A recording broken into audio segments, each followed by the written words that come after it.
मैं डॉक्टर लोकेश कुमार झा, सहायक प्राचार्य अंशकालीन साहित्य विभाग, धर्म समाज संस्कृत महाविद्यालय मुजफ्फरपुर। हम लोग द्वितीय रघुवंश महाकाव्य के द्वितीय सर्ग का पाठ कर रहे हैं उपशासी द्वितीय खंड के छात्रों के लिए। जैसे कि हम लोग पहले पूर्व पाठ में पढ़ चुके हैं कि जो इंद्र के समान जो कांति वाले उन राजा दिलीप ने अब पूर्ववासियों से जो अभिनंदित हुए थे, जो पूर्ववासी जो उनके अपने नगरवासी जो हैं, अयोध्यावासी जो हैं, उनका जो अभिनंदन किए हैं, जिसमें कि पताकाएं फहरा रही थी। अयोध्या नाम की जो नगर है उसमें प्रवेश करके, जैसे कि सर्पराज जो वासुकी हैं, वासुकी समान जो बल रखने वाला बाहु पर अपने पृथ्वी की पालन रूप भार को धारण किया। कौन धारण किया? राजा दिलीप ने, जब महर्षि वशिष्ठ के आश्रम से जब अपने पूर्ववासी मतलब अपने अयोध्या, अपने जो नगर हैं, अपने जो राजधानी है उनका अयोध्या, जब उसमें जब आए प्रवेश किए, तब उनको नगर वासियों ने उनका जो स्वागत किया, अभिनंदन किया और जो सम्मान किया। उसके बाद जो है अपने वो जो है वहाँ की अपने फिर राजपाट को धारण कर लिया। अपनी जो पृथ्वी रूपी जो है पृथ्वी रूपी जो राज था उनका, ये पूरी पृथ्वी उनकी राज थी। उस राज्य को फिर अपने, जैसे कि सर्पराज जो वासुकी हैं, वासुकी की तरह बलवान है राजा दिलीप, उसी तरह जो है जैसे वासुकी ने की तरह उसी तरह इस पृथ्वी रूपी जो भार को है अपना धारण कर लिया है। अब आगे के हम श्लोक जो है उसमें पढ़ते हैं। अथ नयन समुत्थम ज्योतिरत्रैरीवद्यौ सुरसरीदिव तेजो वह्नि निष्ठयूतमयिषं नरपतिकुलभूत्यै गर्भमाधत्तराज्ञे गुरुभिर्विनिविष्टं लोकपालानुभावे। अथ द्यौ अत्रे नयनसमुत्थं ज्योति इव सुरसरिद वह्नि निष्ठयतं येषं तेजः इव राज्ञैः सुरपति कुलभूत्यैः गुरुभिः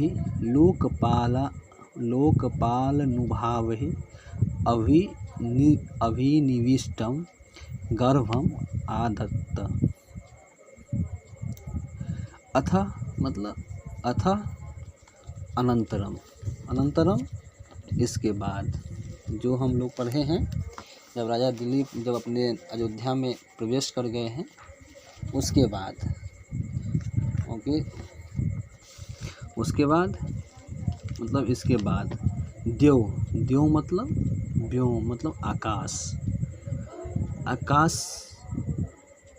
अत्रेय मने तदा महर्षि अत्रि, महर्षि अत्रि, अत्रि मतलब महर्षि अत्रि कहते हैं कि इसके बाद मतलब आकाश ने जैसे, कैसे? अत्रि मुनि, अत्र ही मतलब तदाख्यम महर्षि अत्रि मुनि नयन समुत्थम उत्पन्नम, जैसे कि अत्रि मुनि के नेत्रों से उत्पन्न, क्या उत्पन्न हुआ? ज्योति, ज्योति मतलब प्रकाश, मतलब प्रकाश। अत्रि नेत्रे प्रसूतम चंद्रमिति यावत्। अत्रि मुनि के जो नेत्र से, अत्रि मुनि नेत्र से किसकी उत्पत्ति हुई है? चंद्रमा, जैसे आकाश जो है, आकाश में नेत्रोत्पन्न, आकाश से, आकाश में उसकी उत्पत्ति किनका हुआ? अत्रि मुनि के जो नेत्र हैं, उस नेत्र के जो प्रकाश से, प्रकाश मतलब ज्योति से, जो प्रकाशमय जो है ज्योति, उनकी आँख की जो ज्योति है, उस ज्योति से अत्रि मुनि के नेत्र से जो प्रसूति मतलब जिसका जन्म हुआ, इनके नेत्र से जिनका जन्म हुआ, किनका जन्म हुआ? चंद्रमिति, चंद्र को, चंद्रमा को, चंद्रमा की उत्पत्ति किससे हुई है? अत्रि मुनि की नेत्र से। कैसे? यथा इव मतलब यथा, सूरैर सरिद, सूरैर यथा सूरैर सरिद मतलब अमर नदी, अमर नदी कौन है? गंगा, गंगा अमर नदी गंगा, गंगा कौन है? देव नदी है गंगा जो है, और देव नदी जो है कौन सी? गंगा है, गंगा। बहनी निष्ठयुतम अग्नि क्षिप्तम। जैसे गंगा ने देव नदी गंगा ने जैसे अग्नि से फेंके हुए, अग्नि क्षिप्तम मतलब अग्नि से फेंके के भाई से मतलब एसम मतलब ईस माने देवता, ईस से संबंधित, किससे संबंधित, शंकर, भगवान शंकर से संबंधित, शंकर संबंधित जैसे कि स्कंद को पैदा करने वाले, अग्नि से जो जिस अग्नि से स्कंद को पैदा करने वाले मतलब बीज को धारण किया। जैसे अत्रि मुनि के नेत्र से चंद्रमा की उत्पत्ति हुई, उसी तरह गंगा जी ने भी अग्नि से फेंके हुए भय शंकर के संबंधित स्कंद को जो पैदा करने वाला, जो स्कंद को पैदा किया, किससे पैदा हुआ स्कंद, गंगा नदी में जो उस बीज से जो धारण किया, जो शंकर से संबंधित जो बीज था उससे जो धारण हुआ, स्कंद नामक स्कंद से जो धारण हुआ, स्कंद से संबंधित है, ये स्कंद को धारण किया। कैसे संबंधित, स्कंद मतलब तेज मतलब रेतः इति स्कंद इति मतलब जिस उस तेज को, स्कंद से संबंधित जो तेज है उस तेज को धारण किया। इव यथा उसी तरह जैसे कि चंद्रमा की भांति, चंद्रमा जैसे अत्रि मुनि के नेत्र से जो पैदा हुआ, कौन पैदा हुआ, चंद्रमा। उसी तरह देव नदी गंगा के जो अग्नि से जो संबंधित, जो अग्नि से संबंधित, जो भगवान शंकर से संबंधित जो बीज से जो धारण किया, स्कंद को जो पैदा करने वाले, स्कंद को जो पैदा करने वाला जो है, गंगा नदी स्कंद को पैदा करते हैं। तो कैसे करते हैं, जो गंगा भगवान शंकर के जो बीज को जो धारण किए हैं, उसी की भांति, यथा मतलब उसी की भांति, राज्ञी मतलब राजा की पत्नी जो सुदक्षिणा है, राजा की पत्नी जो है, राजा की उसी की भांति जो रानी सुदक्षिणा है, राजा की पत्नी दिलीप जो है, रानी सुदक्षिणा ने भी राजा दिलीप के सुदक्षिणा नरपति कुलभूत्ये, नरपति कौन है, मनुष्येश्वरः अन्वयसः संपत्त्यः दिलीपस्य संतानतिरूपाय कुल संपत्त्यः। मनुष्येश्वर जो है मतलब नरपति कुलभूत्ये मतलब राजा दिलीप के कुल की संतान रूपी संपत्ति को धारण किया। संपत्ति के लिए जो संपत्ति जो उनका है, संतान रूपी संपत्ति के लिए गुरु भी मतलब श्रेष्ठ है।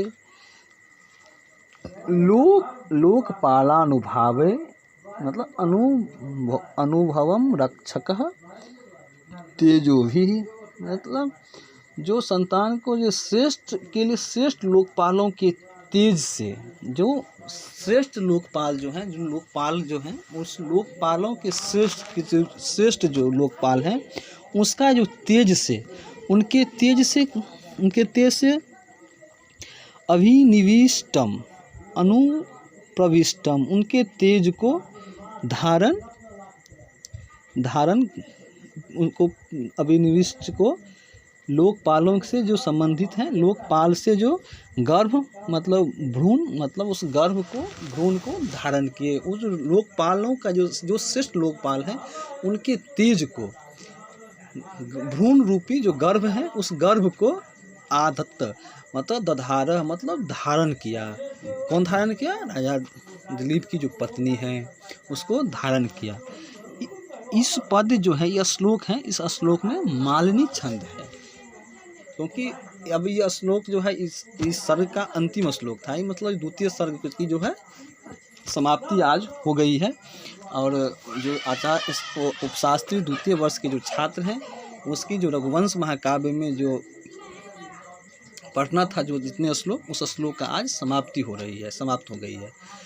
तो उसी के क्रम में है जो कहते हैं कि कैसे है। इसके बाद ऐसे आकाश इसके बाद जो है आकाश ने जैसे अत्रि मुनि के नेत्र से जो उत्पन्न हुआ चंद्रमा, उसको जैसे धारण किया, जैसे गंगा नदी ने भगवान शंकर के जो बीज से जो धारण किया, उससे जो स्कंधों का जो पैदा हुआ, जो जन्म उनका जन्म हुआ, उसी भांति की तरह सुदक्षिणा ने भी राजा दिलीप की कुल की संपत्ति के लिए, कुल की जो संपत्ति राजा दिलीप की जो कुल के संपत्ति के लिए श्रेष्ठ जो लोकपालों हैं, श्रेष्ठ लोकपालों का तेज को अपने गर्भ में, अपने भ्रूण में धारण किया। इस श्लोक के साथ ये आज द्वितीय रघुवंश महाकाव्य जो कालिदास भी रचित है, उस श्लोक उसका जो है आज समाप्ति हो गई। और आगे फिर दूसरे श्लोक पढ़ाए करेंगे। आज रघुवंश महाकाव्य के द्वितीय सर्ग का जो पाठ था, उपशासी द्वितीय खंड के छात्रों के लिए जो सिलेबस में था, जो पाठ्यक्रम में था, आज उनको पूर्ण हो गया और समाप्त कर दिए। अब आगे से फिर दूसरे पाठ्य पुस्तकों में जो पुस्तकें होंगी उसकी व्याख्या शुरू करेंगे। धन्यवाद।